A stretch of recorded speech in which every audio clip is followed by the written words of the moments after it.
Citroën wants to accommodate Chinese motorists.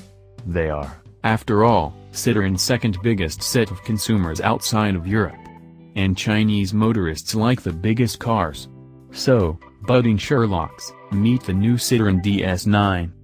You'll no doubt deduce from the silhouette above that it'll take the shape of a shooting brake, read, estate, and follows the styling of the Metropolis concept revealed at the Shanghai World Fair in May 2010.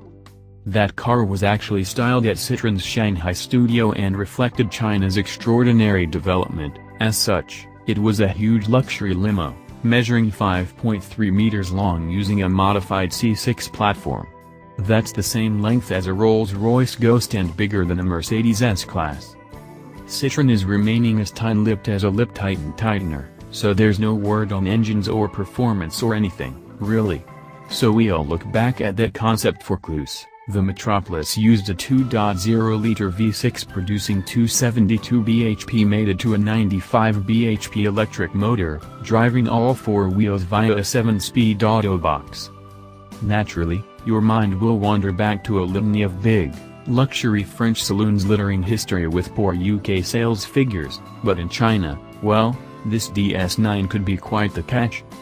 We'll have more on it as soon as the squirrel peeps, but until then, give us your most expert deductions on the DS9, below.